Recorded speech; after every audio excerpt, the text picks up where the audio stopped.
Friends, आज सुबह बाजार खुलते ही हमारा बिल्कुल धराशायी हो गया और इसके पीछे वजह बनी रसिया की तरफ से उठाया गया वो स्टेप जिसकी किसी ने कल्पना भी नहीं की थी। क्योंकि कल तक रसिया कह रहा था कि हम कूटनीतिक बातों से मामले को शांत करने की कोशिश करेंगे, हम इसकी तरफ आगे बढ़ेंगे, लेकिन बिल्कुल 8 से 10 घंटों में ही उन्होंने अपनी इस बयान से पलटी मारी और सीधा युद्ध का ऐलान कर दिया।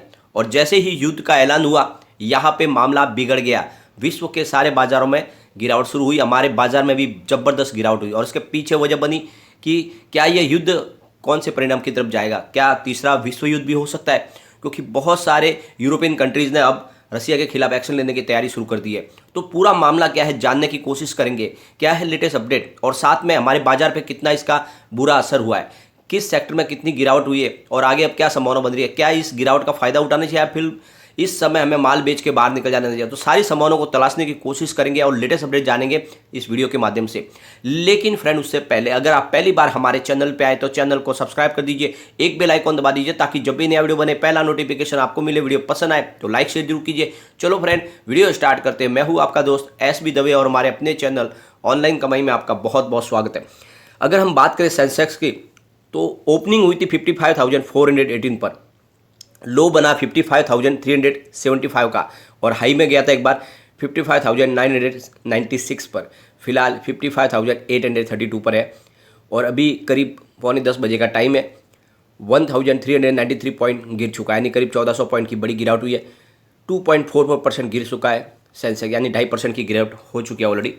अगर हम निफ्टी 50 की बात करें तो शुरुआत हुई 16,548 पर और हाई बनी 16,705 की, लो है 16,546 का। फिलहाल निफ्टी 50 16,655 पर है, जहाँ पे 402 पॉइंट की बड़ी गिरावट हुई है। 2.36% निफ्टी 50 गिर चुका है। फ्रेंड्स, अगर हम अलग अलग निफ्टी की बात करें तो सब जगह पे ज़बरदस्त गिरावट है। निफ्टी 50 करीब 2.30% गिर चुका है। निफ्टी नेक्स्ट 50 की बात करें तो 2.49% की गिरावट हुई है। निफ्टी 100 की बात करें तो 2.33% की गिरावट है और निफ्टी 200 में भी करीब 2.33% की बड़ी गिरावट है। निफ्टी 500 की बात करें तो 2.35% की गिरावट है। और फ्रेंड्स, निफ्टी मिड कैप 50 की बात करें तो यहाँ पे 2.32% की गिरावट है। निफ्टी मिड कैप 100 की बात करें तो 2.33% की गिरावट है। निफ्टी स्मॉल कैप 100 की बात करें तो 2.82% की गिरावट है। इंडिया VIX करीब 22.60 पॉइंट ऊपर है, बहुत ही ऊपर है, यानी इसका मतलब बाजार बहुत ज़्यादा वीक है। निफ्टी मिड कैप 150 की बात करें तो 2.31% की गिरावट। निफ्टी स्मॉल कैप 50 में 2.90% की गिरावट। निफ्टी स्मॉल कैप 250 में 2.69% की गिरावट है। निफ्टी मिड स्मॉल 400 पर 2.43% की गिरावट है। तो आप देख लो कि यहाँ पर अब स्मॉल कैप में ज़्यादा धुलाई हो रही है, लगभग 3% के आसपास गिर चुका है और मिड कैप भी लगभग 2 से 2.5% गिर चुका है और लगभग 2.5% से ऊपर तो गिरे हुए, यानी ज़बरदस्त गिरावट है। अलग अलग सेक्टर वाइज अगर हम देखें हम तो निफ्टी बैंक में 2.58% की गिरावट हुई है। निफ्टी ऑटो में 2.47% की गिरावट है। निफ्टी फाइनेंशियल सर्विस 2.27% गिरा है। निफ्टी FMCG 1.83% गिरा है। निफ्टी IT 2.58% नीचे है। निफ्टी मीडिया बहुत ज़्यादा, यानी 3.03% की बड़ी गिरावट है। निफ्टी मेटल में 2.50% की गिरावट है। निफ्टी फार्मा 1.74% की गिरावट है। निफ्टी PSU बैंक की बात करें तो 2.97% की बड़ी गिरावट है। निफ्टी प्राइवेट बैंक 2.57% गिर चुका है। निफ्टी रियलिटी 2.94% गिर चुका है। तो सबसे बड़ी गिरावट निफ्टी मीडिया में है और उसके बाद में है PSU बैंकों के अंदर लगभग 3% की गिरावट जो है वो निफ्टी PSU बैंक में भी है और रियलिटी सेक्टर में भी, यानी लगभग आप देखो कि कोई ऐसा सेक्टर नहीं जो हरे निशान के साथ में ट्रेड कर रहा हो, हर जगह पे वायु सी छाई हुई है। अगर हम इंटरनेशनल मार्केट की बात करें तो डाउ जोन फिलहाल 464 की गिरावट दिखा चुका है, 1.38% गिरा है। S&P 500 इंडेक्स की बात करें तो यहाँ पे 1.84% की बड़ी गिरावट ऑलरेडी हो चुकी है। नेस्डेक की बात करें तो बहुत ही ज़्यादा, यानी करीब 2.57% की बम्पर गिरावट हो चुकी है। रज़ेल 2000 इंडेक्स की बात करें तो 1.82% गिर चुका है।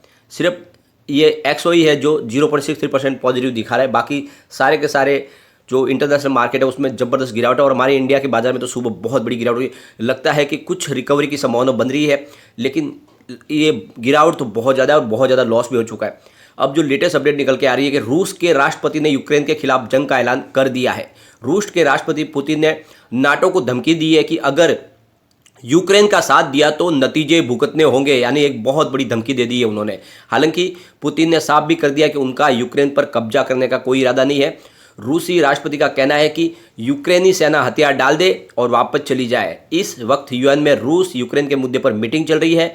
ऐसे में पुतिन की कार्रवाई पर जवाबी कदम भी उठाया जा सकता है, यानी आप देख लो कि दूसरे देश भी कुछ कार्रवाई कर सकते हैं। इस बयान के बाद तुरंत ही यूक्रेन में विद्रोहियों के कब्जे वाले इलाके राजधानी कीव में बड़े धमाकों की रिपोर्ट भी आई है, यानी धमाके भी होने शुरू हो चुके। रिपोर्ट के मुताबिक क्रमातोस्क में 2 धमाके सुने गए। रूसी सिपाही क्रीमिया के रास्ते यूक्रेन में घुस रहे हैं। बॉर्डर पर 2 लाख से ज़्यादा रूसी सिपाही तैनात है।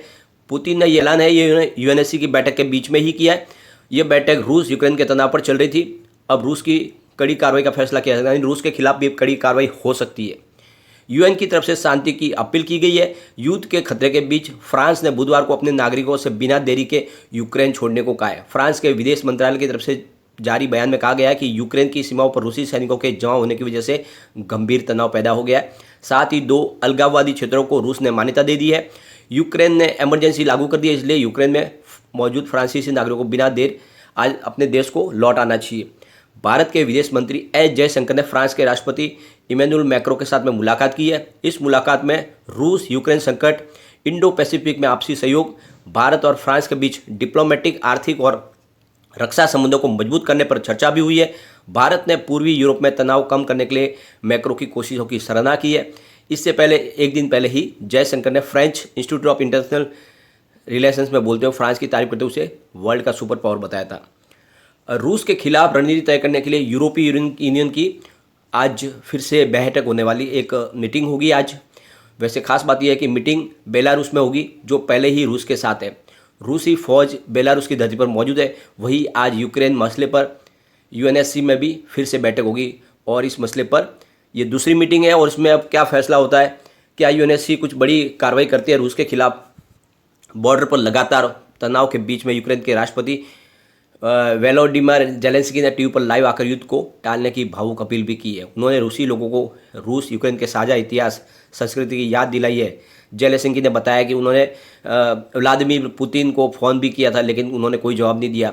यूक्रेनी राष्ट्रपति ने कहा है कि उनका देश शांति चाहता है, यानी यूक्रेन ने एक तरह से कह दिया है कि हमें युद्ध बिल्कुल नहीं चाहिए और रूस और हमारे अच्छे संबंध है और ऐसे में युद्ध हमारे लिए बहुत ख़राब चीज़ हो जाएगी और इसे किसी भी तरह से टालना चाहिए। रूस के साथ संभावित युद्ध के खतरे को देखते हुए यूक्रेन की संसद ने आम लोगों के हथियार रखने का कानून पास कर दिया, यानी कोई भी आम लोग अब हथियार रख पाएंगे, उसका इस्तेमाल कर पाएंगे। वही जर्मन चांसलर के ओलाफ स्कॉलेज ने आज G7 के नेताओं की एक वर्चुअल मीटिंग भी करने वाले हैं। कुल मिला के मामला बहुत ज़्यादा बिगड़ गया है। रूसी हमले के मद्देनजर यूक्रेन की संसद ने नेशनल इमरजेंसी घोषित कर दी है। इमरजेंसी के ऐलान के बाद साथ ही यूक्रेन में 30 लाख लोगों को तुरंत रूस छोड़ने के लिए कहा गया है। रूस ने बुधवार को यूक्रेनी बैंकों और रक्षा, विदेश और आंतरिक सुरक्षा अहम वेबसाइट पर साइबर अटैक भी किया है। कुल मिला के पूरी तरह से युद्ध एक तरह से शुरू हो चुका है। अब ऐसे में आगे क्या अपडेट रहती है, जो विश्व है क्या प्रेशर बनाती है रूस के ऊपर, उसके ऊपर आएगा, क्या उसके ऊपर कोई कड़े कार्रवाई की जाती है। कुल मिला के मामला बिगड़ चुका है। अब आगे लेटेस्ट अपडेट आएगी उसके बाद में ही मैं पता चल पाएगा, लेकिन फिलहाल हमें बाजार से एक बार थोड़ा सा आपको दूर हो जाना चाहिए। यहाँ पे ना एंट्री करें ना एग्जिट करें, थोड़ा वेट एंड वॉच करें। दोपहर के बाद ही मामला समझ में आएगा, जब बाजार कम से कम 1 से 2 बजे के बाद में किस करवट बैठता है उसके बाद में निर्णय लेने की कोशिश करें। आज एक्सपायरी भी है तो थोड़ा सा संभल के काम करें। और फ्रेंड्स फिलहाल एक बात ये है कि निफ्टी ने अपने पिवट लेवल जो है सपोर्ट भी तोड़े हैं, थोड़ा रिस्क तो बना हुआ है। जो पिवट लेवल थे उसके हिसाब से जो हमारे सपोर्ट है 16,987 का फर्स्ट सपोर्ट था जो ऑलरेडी टूट चुका है। फिर 16,911 का सेकंड सपोर्ट वो भी टूट चुका है। 16,794 का सपोर्ट भी टूटा है। तो बहुत ज़्यादा पैनिक माहौल बना है, पूरी तरह से गिरावट का माहौल बना हुआ है। हर सेक्टर में आपने देखा होगा गिरावट बनी हुई है। अगर फिर से बाजार संभल जाता है तो जो 17,118 का रेजिस्टेंस है इसको अगर टच किया तो फिर 17,296 तक बाजार एक बार जा सकता है। जो तीसरा टारगेट निकल के आ रहा है वो है 17,372 का। अगर यहाँ तक बाजार फिर से रिकवर हो जाता है तो कुछ पॉजिटिव माहौल बनता है, तो फिर आप खरीदारी के बारे में सोचें, वरना अभी फिलहाल तो वेट एंड वॉच करें। और बाजार के इतना बड़ा अप डाउन है कि इसमें आप शॉर्ट करने की भी कोशिश ना करें, कहीं उसमें भी फंसने की संभावना बन सके, तो थोड़ा सा वेट एंड वॉच करें। लेकिन फ्रेंड कोई भी इन्वेस्टमेंट करने से पहले अपने फाइनेंशियल एडवाइजर से एडवाइस ले लें या अपना खुद का रिसर्च करें, क्योंकि मैंने वीडियो आपके एजुकेशनल पर्पज के लिए ही बनाया। वीडियो पसंद आए तो लाइक शेयर जरूर कीजिए और चैनल को सब्सक्राइब कर दीजिए। Thank you friend.